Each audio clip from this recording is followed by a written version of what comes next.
হয়েছে যাও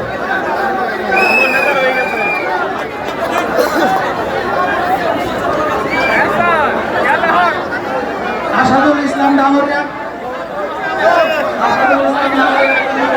কোন ডকাইতির ঘটনা, কোন চুরির ঘটনা, কোন যাতে মুসলমানের নাম বলে না পায়। কথাটা বুঝেছে না? কথাটা বুঝেছে না?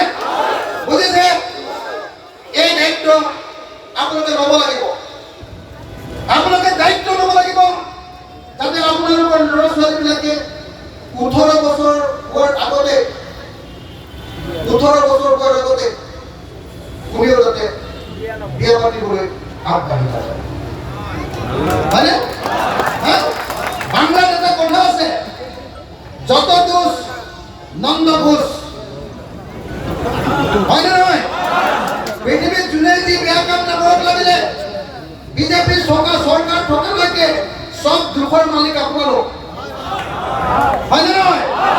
যত দোষ নন্দ ঘোষ, আপোনালোক সব নন্দ ঘোষ। হয়নে নহয়? অসমত যিয়ে বেয়া কাম নহওক লাগিলে তাক যদি কেনেবাকৈ হুছেইন নামটো ভৰাই দিব পাৰে, হয়নে, আহমেদ নামটো ভৰাই দিব পাৰে, তেতিয়াহ'লে চৰকাৰ বাচিব, চৰকাৰ লাভ হয়। সেইকাৰণে মই আপোনালোকৰ সন্মুখলৈ আহিছোঁ, এইকেইটা কথা ক'বলৈ যে আমি অসমত এনেকুৱা হাজাৰ হাজাৰ লাখ লাখ মানুহ আছোঁ যে মানুহক মানুহ হিচাপে চাওঁ, হিন্দু বা মুছলমান হিচাপে নাচাওঁ। অসমত এনেকুৱা হাজাৰ হাজাৰ লাখ লাখ মানুহ আছে যে হিন্দু মুছলমান একেলগে থকাটো বিচাৰে, একেলগতে ব্যৱসায় কৰাটো বিচাৰে, একেলগতে লগ লাগি অসমখন আগবঢ়াই নিয়াটো বিচাৰে। মোৰ নিচিনা এনেকুৱা লাখ লাখ মানুহ আছে যিবিলাকে হিন্দু মুছলমানৰ কেতিয়াও কাজিয়া চাব নোখোজে, সকলোৰে লগত মিলি মেলি একেলগতে অসমখন আগবঢ়াই নোখোজে। সেইকাৰণে মই আপোনালোক সকলোকে এই কথা ক'বলৈ আহিলোঁ। মোক এই মিটিঙলৈ অহাৰ কাৰণে বহুতে বেয়া পাইছে, মোক বহুতে বেয়া পাইছে, কৈছে যে তই মুছলমান এলেকালৈ কিয় গৈছ, বেয়া কথা, তই হিন্দু ল'ৰা হিন্দু এলেকাত যা। মোক বহুতে বেয়া পাইছে, বহুত মুছলমান MLA মোক বেয়া পাইছে, বহুত ৰাজনৈতিক দলে মোক বেয়া পাইছে যে এইবিলাক আমাৰ এৰিয়া, তই কেলে সোমাইছ। বুজি পাইছে কথাটো? কথাটো বুজি পাইছে? বুজি পাইছে নে নাই? মোক কৈ আছে যে এইবিলাক আমাৰ এৰিয়া। এৰিয়াটো তোমালোকৰ ঠিকে আছে, কিন্তু মানুহবিলাকৰ যেতিয়া বিপদ হয় তেতিয়া আকৌ তোমালোক নাথাকে। হয়নে নহয়? হয়নে নহয়? হয়নে নহয়? কাজিৰঙাত যেতিয়া উচ্ছেদ হয়, পুলিচে যেতিয়া গুলিয়াই আগফালে কোনো নাথাকে, থাকিব লাগে অসমত। গুৱাহাটীত যেতিয়া উচ্ছেদ হয়, গোৱালপাৰাত যেতিয়া উচ্ছেদ হয়, সংখ্যালঘু মানুহৰ ঘৰটো যেতিয়া ভাঙি দিয়ে, সেই সমাজৰ ঠিকাদাৰবিলাকে যিবিলাকে সদায় সংখ্যালঘু ভোট লৈ ইলেকশ্যন কৰি আছে, সংখ্যালঘু ভোট লৈ MLA কৈ আছে, মিনিষ্টাৰ কৈ আছে, সিহঁতি কেতিয়াও খবৰ ল'বলৈ নাযায়। 24 চনৰ 26 অক্টোবৰৰ পৰা ঘৰ এৰিছিলোঁ। সেই দিনটোৰ পৰা মই ঘৰত গৈ শুবলৈ যোৱা নাই। অকল মাৰ বেমাৰ হৈছে, মাৰ বেমাৰৰ কাৰণে মই খবৰ ল'বলৈ গৈছোঁ, তাৰ বাহিৰে মই ঘৰত শুবলৈ যোৱা নাই। মই শপত লৈছোঁ, মই সংকল্প লৈছোঁ, মই কচম খাইছোঁ, 26 অক্টোবৰ 2024 চনৰ পৰা যে 2026 চনৰ অসম বিধানসভাৰ ইলেকশ্যনত হিমন্ত বিশ্ব শৰ্মা RSS বিজেপিৰ চৰকাৰখনত প্ৰথমতে ব্ৰহ্মপুত্ৰ দলিয়াম আৰু তাৰ পাছতে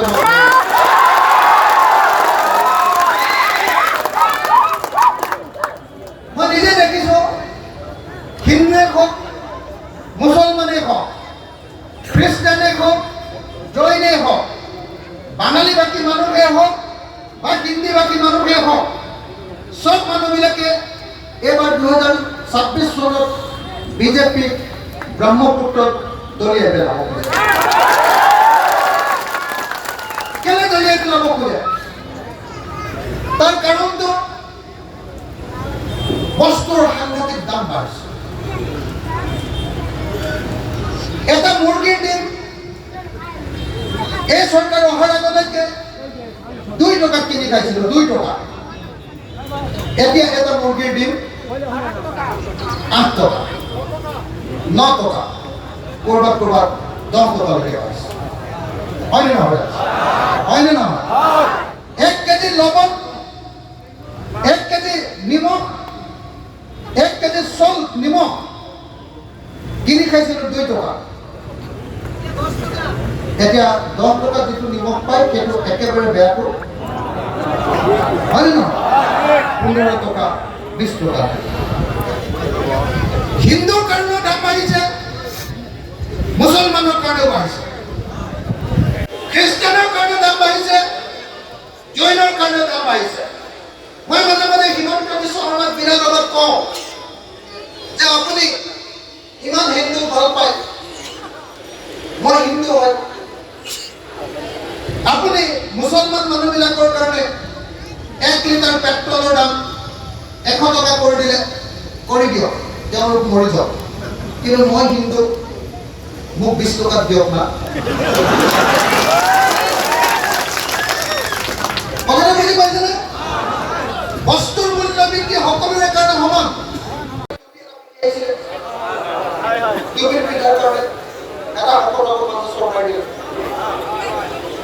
মানুহৰ লক্ষণ, এইটো কি মানুহৰ লক্ষণ?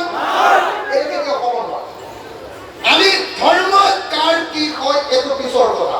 আমি প্ৰত্যেকজন মানুহে মানুহক সন্মান কৰিব লাগে, মানুহে মানুহৰ নিচিনাকে থাকিবলৈ দিব লাগে, মানুহে ইজনে সিজনৰ প্ৰতি সন্মান কৰিব লাগে। কাইলৈ এজন মুছলমান মানুহে এজন হিন্দু মানুহক যদি আক্ৰমণ কৰে তেতিয়াহ'লে মই মুছলমানজনৰ বিৰুদ্ধে, আৰু যদি হিন্দু মানুহজনে যদি আক্ৰমণ কৰে তেতিয়াহ'লে ডেফিনেটলি তেতিয়া হিন্দু মানুহজনৰ বিৰুদ্ধে।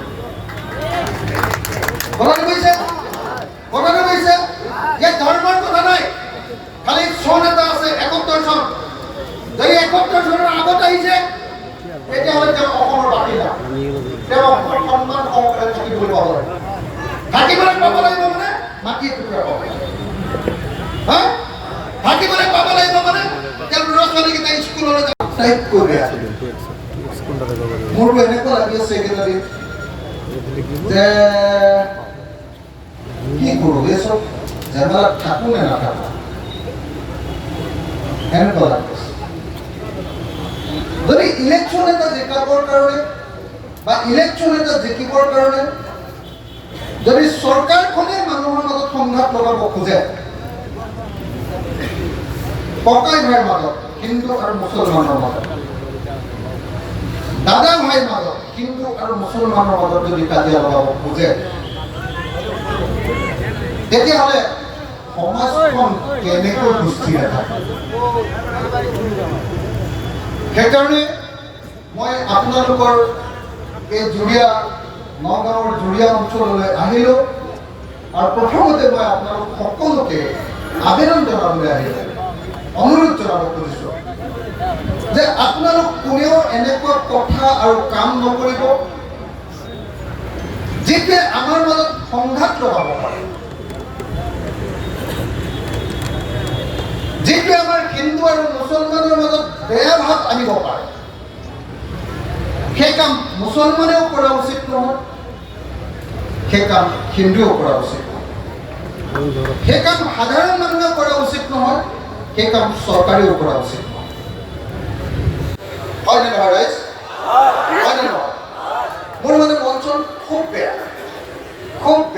একদম সাংঘাতিক ধৰণৰ কথা হৈ আছো। আৰু চাৰিওফালে দেখিছো যে ক'ৰবাত উচ্ছেদ কৰি ঘৰ ভাঙে। উচ্ছেদটো মানে বেলেগ একো নহয়, উচ্ছেদটো ইলেকশ্যনৰ হাতিয়াৰ। মুছলমানৰ ঘৰ ভাঙি দিলে হিন্দু মানুহে ভাল পাব, এইটো এখন হিমন্ত বিশ্ব শৰ্মাৰ অংক।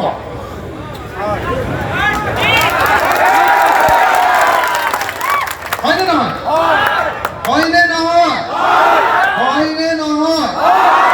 সেইকাৰণে মই 26 অক্টোবৰ এই 2025 চনৰ 26 অক্টোবৰ তাৰিখৰ পৰা 2024 26 অক্টোবৰ তাৰিখৰ পৰা মই ঘৰৰ পৰা ওলালো, ঘৰৰ পৰা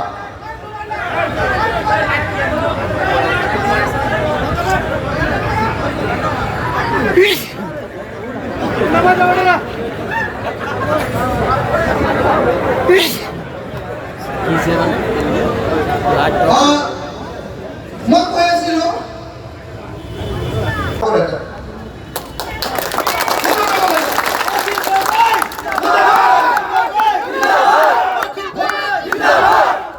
মোৰ গোটেই যিমানবিলাক সমৰ্থক আছে তাৰ মাজত হাহাকাৰ লাগিছে যে অখিল দা যদি ধুবুৰীলৈ যায় তেতিয়াহ'লে শিৱসাগৰত ভোট হেৰুৱাব, অখিল দা যদি গোৱালপাৰালৈ যায় তেতিয়াহ'লে উজনি অসমত ভোট নাপাব। কৈছে যে অখিল গগৈ যদি এনেকৈ মুছলমান এলেকাত ভোট কৰিবলৈ যায় তেতিয়াহ'লে অখিল গগৈ ইলেকশ্যনত নিজিকিব। মই ক'লো যে মই বিধায়ক নহ'লেও হ'ব, কিন্তু মই মানুহ হৈ থাকিবলৈ দিয়ক, মই মানুহৰ দুখৰ সমভাগী হ'বলৈ মোক দিয়ক। তাৰ কাৰণে যদি মোক কোনোবাই ভোট দি দিয়ে তেতিয়াহ'লে নালাগে, তাৰ কাৰণে যদি মই MLA হ'ব নালাগে মই নহওঁ, তাৰ কাৰণে যদি মই মিনিষ্টাৰ হ'ব নালাগে নহওঁ, তাৰ কাৰণে ৰাইজৰ দলে যদি ভোট পাব নালাগে নালাগে। কিন্তু মই অসমখন বিজেপি চৰকাৰ হিন্দুত্ববাদী হিন্দু মুছলমানৰ কাজিয়া লগোৱা চৰকাৰক অসমখনক মই কেতিয়াও মৰিশালী পৰিণত কৰিবলৈ নিদিওঁ। কেইজনৰ পক্ষত নাই তেওঁক ধৰি মই বাংলাদেশত পঠিয়াই দিয়া পাওঁ।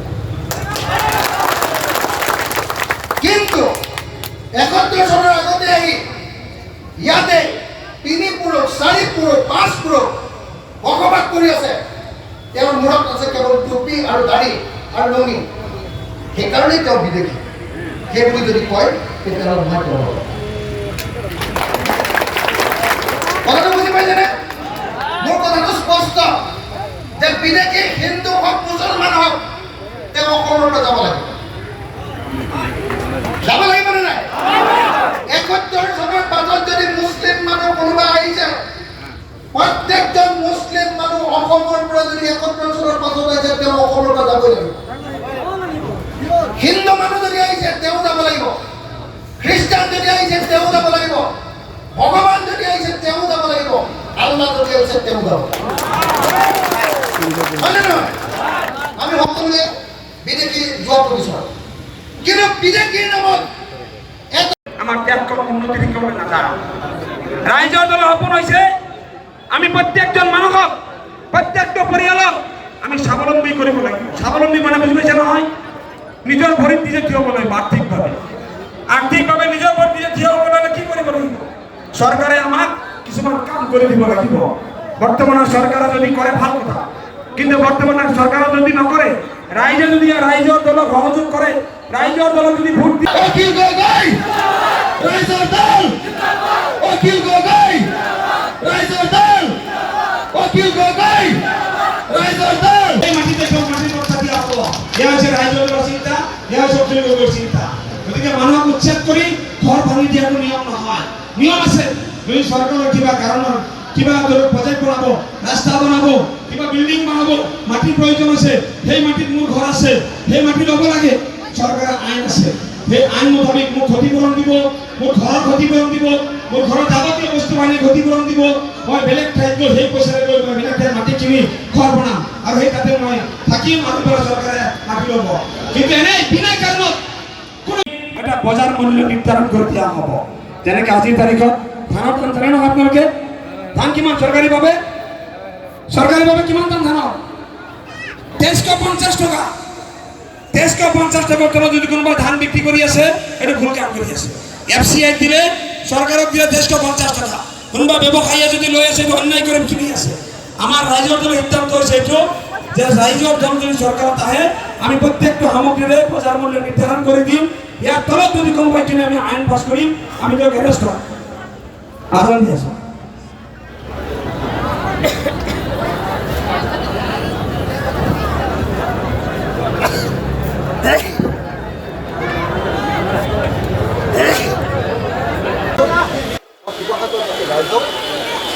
শান্তি বজাই ৰাখিব। আইন শৃংখলা ৰক্ষা কৰিবৰ কাৰণে আৰু কোনেও কোনো ধৰণৰ উচতনিমূলক বক্তব্য নিদিবৰ কাৰণে উচতনিমূলক কাম কাজ নকৰিবৰ কাৰণে আৰু দুটা জনগোষ্ঠীৰ মাজত সংঘাত সৃষ্টি হ'ব পৰা কোনো ধৰণৰ কাম কাজত হাত উজান নিদিবৰ কাৰণে মই শিৱসাগৰ ৰাইজক প্ৰবুদ্ধ ৰাইজক জনা শুনা ৰাইজক জ্ঞানী ৰাইজক শিৱসাগৰৰ ৰাইজ প্ৰবুদ্ধ শিৱসাগৰৰ ৰাইজ জ্ঞানী শিৱসাগৰৰ মানুহ জনা শুনা শিৱসাগৰৰ ৰাইজ ৰাজনৈতিকভাৱে আপোনালোকে সকলোৱে জানে যে যথেষ্ট পৰিমাণৰ মেচিয়ৰ। গতিকে মই শিৱসাগৰৰ ৰাইজক অনুৰোধ জনাইছোঁ যে শিৱসাগৰত কিবা এটা বেয়া ঘটনা ঘটি গ'লে সমগ্ৰ অসমত দেখি কাৰণ শিৱসাগৰ সাংঘাতিক ধৰণে এটা চেঞ্চিটিভ আৰু শিৱসাগৰখন ঐতিহ্যৰ কাৰণতে তাত সদায় হিন্দু মুছলমানে একেলগে বসবাস কৰে, কিন্তু কিছুমানে তাত সংঘাত লগাব খুজিছে, চৰকাৰে পৃষ্ঠপোষকতা কৰিছে, চৰকাৰে হাত উজান দিছে আৰু এনেকৈ অসমখনক 2026 আগত এখন সাম্প্ৰদায়িক সংঘৰ্ষৰ থললৈ পৰিণত কৰিবৰ কাৰণে চৰকাৰখনে বিজেপি আৰু RSSে চেষ্টা কৰি থকা মই বিজেপি RSSক অসম চৰকাৰক সকীয়াই দিছোঁ আৰু চৰকাৰক দাবী উত্থাপন কৰিছোঁ যে চৰকাৰে মুখ্যমন্ত্ৰী হিমন্ত বিশ্ব শৰ্মাই ৰাজধৰ্ম পালন কৰক। মুখ্যমন্ত্ৰী হিমন্ত বিশ্ব শৰ্মাই হিন্দু মুছলমানৰ মাজত কাজিয়া লগাবৰ কাৰণে এটা হাত লগাব মানে চামিলকৰণটো নহয়, মানে ইউনাইটেডলি বিৰোধী দলবিলাকে নিৰ্বাচনত 2026 একলগ হ'ব। আমি বিচাৰোঁ, ৰাইজৰ দলে বিচাৰোঁ, এতিয়ালৈকে কংগ্ৰেছে বিচাৰোঁ কথা যেতিয়াই কংগ্ৰেছে বিচাৰিব তেতিয়া আমাক বিচাৰিব, তেতিয়া আমি আৰু নিবিচাৰোঁ।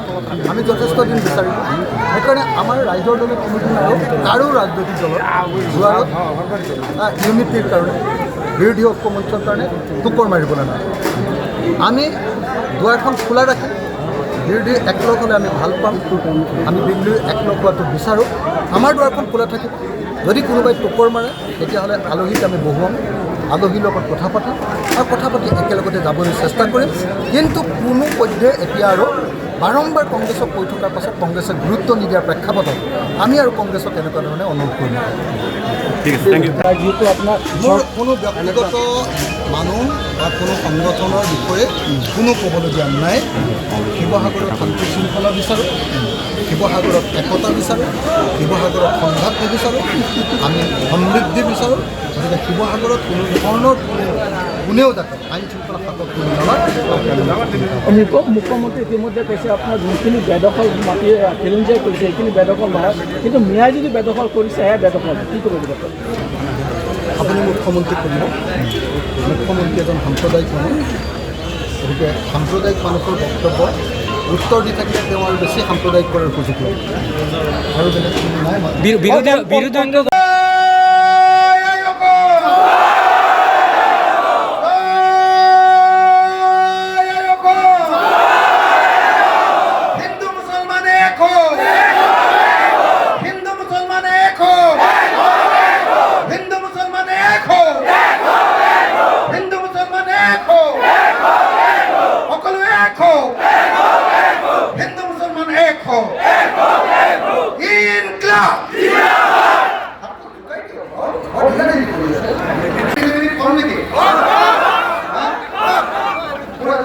খুব বেয়া হয় কৈ থাকোঁ সেইকাৰণে মই ভালকৈ ক'ব পৰা মোৰ ফ্ৰেণ্ডছো অহা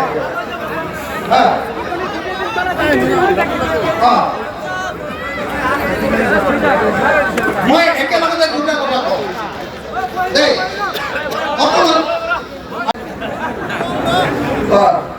সকলোকে দুইখন হাত ওপৰলৈ তুলিবলৈ অনুৰোধ জনাইছোঁ মই সকলোৱে।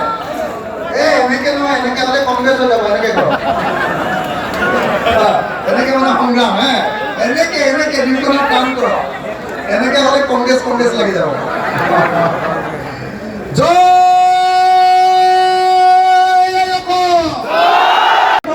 ৰাইজৰ দলৰ সন্মানীয় কেন্দ্ৰীয় সভাপতি তথা অসমৰ বৰ্ষখণ্ড মঞ্চত আদৰণি জনাবলৈ আমাৰ ভলেণ্টিয়াৰসকলক মই আহ্বান জনাইছোঁ। আৰু সভাৰ পৰা ইতিমধ্যে আমাৰ মাজত ৰাইজৰ পৰা বাকী মানুহসকল মই অনুৰোধ জনাইছোঁ আপোনালোকে নামি দিয়ক। আপোনালোকৰ মাজত আহি উপস্থিত হৈছে